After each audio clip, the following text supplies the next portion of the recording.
So, no sooner do we do an unboxing video of the Aston Martin Rapide, and I mentioned, I believe in that video, that I was waiting for another model car to arrive, and it has arrived. I wasn't expecting it until next month, but it has arrived already, and here it is, all the way from the States. Stateside, see? So, I'm not sure exactly which way's up. This one is lightly damaged. It's got a couple of scuffs, that kind of thing, but a couple of my others do as well. My TVR Speed 12, for instance, is a little bit scuffed. It doesn't particularly bother me that much. So once again, we will probably do the chipmunk style video. I'll try not to remove a finger, and we shall take a look at this special model. This is my favourite concept car of all time, and many of you on the Discord server already know what this is going to be, but of course we will get to that in a second. So, let us take a look inside of here and see what this car's going to be.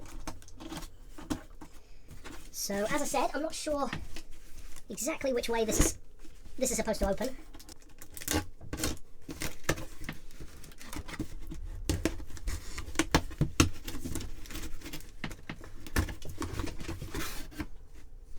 That's alright. It's a box within a box, which isn't too surprising, but it was not actually the car itself that was moving around, but was instead said box within said box. And so, obviously being in transit from the States, it's moved around a little bit, but you can kind of see what's in there. And like I said, this is undoubtedly my favourite concept car of all time. Actually, I don't need that, or I shouldn't need it. And I think it's a big shame, it is a big shame, it's a real shame even, that the company didn't ever produce this car, because to me it just embodies everything that the company is all about. And I think it would have been a cool addition. So there's a little bit of the trim, like I said, it's not in mint condition, so I got it a little bit cheaper than usual. A little bit of, as I said, from inside the door, those can be glued back on. And there of course is the car itself, the Cadillac 16.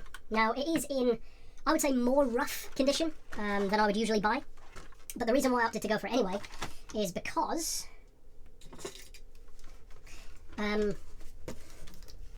you don't see them that often. You never see them in the UK for some reason. It seems strange to me that there's no company that makes Cadillac 16s in the UK. I would have thought it would be a very high demand model, but now this screw is being a little bit of a pain. There we go. Who needs power tools? So I bought this car, man, from the United States of America, man. Richel car, man. Cadillac 16, man. 13.6 liter, 1,000 horsepower, 316 engine, man. What? There is a stand within a stand. That was alright. So yeah, the reason why I decided to go for this one, even though it was in less than stellar condition, let's say, is pretty scuffed, is because you just so rarely see them. And, of course, being scuffed, I did get it cheaper.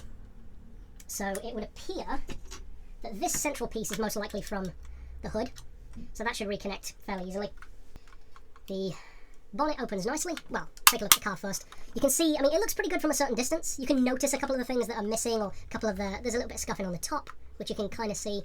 Missing the hood trim, obviously, which I'm going to put back on. It's got the grille on this side, it's missing it on this side. I think that's still in the packaging, but I'll have a look. The mirrors, I guess they're somewhere in there as well. It said about the mirrors already, so it's far from perfect, that's for sure, but it was significantly cheaper than many of the other ones that are on there, because usually these are a similar price to the Rapide, but often these are even more once you factor in postage. The postage was still quite expensive on this one for me, purely because it's coming from the States. So I ended up putting in a bid, which I didn't think I was going to win, because it was finishing at like 2 o'clock in the morning. I didn't think I was going to win this one, but I did. Because the guy outbid me, and then I bid again, and I thought, well, I'll increase the bid a bit more, and then he didn't bid again, so that was handy. But as you can see, there's the engine. I mean, it's a pretty big model as well, as you can see. The butterfly hood. It's a surprisingly spacious engine, or surprisingly spacious engine bay, I should say, given how massive the engine is. As I said earlier, 13.6 litre, V16, 1,000 horsepower. It's a pretty beefy engine, and I do think it's a shame that Cadillac never produced this. I mean, from a financial point of view, it kind of makes sense, because it would have been a very expensive car, of course, to develop, but at the same time, I mean, I think they would have sold them. I mean, you could have, so that's where the door trim's from.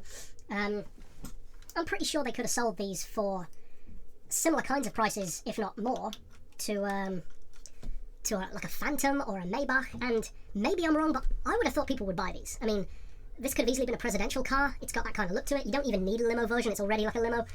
And to me, it's just a stunning looking car. It's one of the reasons why it's my favourite concept car. You've got the trunk action as well. It is upholstered in there. It's very dark, so you can barely see it, but it is upholstered in there, just like the Aston. Got the interior, which is pretty nice as well.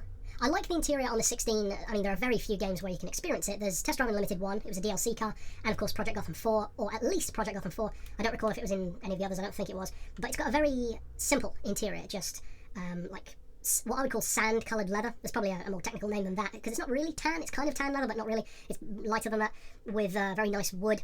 I've just noticed as well, this is pretty cool actually, now that I've opened the doors and a bit of light can get in, I'm not sure if you'll be able to see on the video, but you can actually see, in fact if I turn it around, you can actually see through the roof. This entire roof, yeah, you can just about see it there. The entire roof section is tinted, which is pretty cool. Again, something else which I've always loved. It's one of the reasons why I love the design of the Volkswagen Nardo, the Pagani Zonda, the Huayra, Spikers as well. They have these gorgeous panoramic roofs that you can see through. It makes the car feel so much more spacious. I really love that. But yeah, gorgeous looking model. It's got a couple of scrapes, a couple of things missing, but overall I'm still very happy with it. Surprisingly, given its condition primarily, this is my second most expensive model. Second only to the Espace. It's still nowhere near the Espace, but it's second only to it. As far as size goes, I'll compare it to the same Morgan that I compared the Aston to. So, I mean, as you can see, I mean, the Morgan wasn't too far off the Aston, but that's a massive concept car. Look at the size of that thing. It's awesome. So if I can get, the Aston is just back here. I grab the Aston. Thanks, by the way, for the feedback on the Aston video. I'm glad that you all enjoyed it. I mean, that's a big car. The Aston was already big, but look at the size of that thing. The Cadillac is massive. I love it. That's easily one of the biggest models I've got. And I mean, it should be. Again, that's the Cadillac thing. Cadillac should be these massive, ridiculously over-the-top luxury cars. And this isn't the only Cadillac that I love. I've also, of course, got the pink 59 Biarritz, which is... Ooh, is it my favourite Cadillac? I don't know. The fact that you can actually buy that one, whereas you can't buy this, that's a big deal, obviously, because this car is so unattainable. But as far as concepts go, as I said, it's not even close for me. There are loads of concept cars that I love, but there aren't many that I love as much as this. I mean, there are none, technically. And speaking of Cadillac concepts, this one needs dusting, really, but I've got both of them now, which were released, of course, the same time, around 2004. The Cadillac CN, 7.5 V12. Again, it's such a shame that they didn't produce it. I think this would have been a fantastic rival to the Zonda, in particular. That big, naturally aspirated, over 7-litre V12 could have been America's Zonda. And then this for the ultimate luxury. I mean, look what kind of stable that would have been. This badass supercar, badass limo. Would have been such a cool combination. And again, in terms of size, I mean, there's not much of a comparison. So yeah, I love the Cadillac 16. I think it's a stunning looking car. And it could have been a fantastic rival as well to the Bugatti Galibier, the 16C. If Bugatti had produced that, it would have been a great rival for this. So if you haven't checked out the Aston unboxing video for the Rapide just here, then check that one out. As I said, thanks for the response on that one. And until next time, which I'm not sure when that will be, I'll see you then. But you can click here to see all of my unboxings. A couple of the other ones are pretty cool as well. And for now, as always, thanks for watching.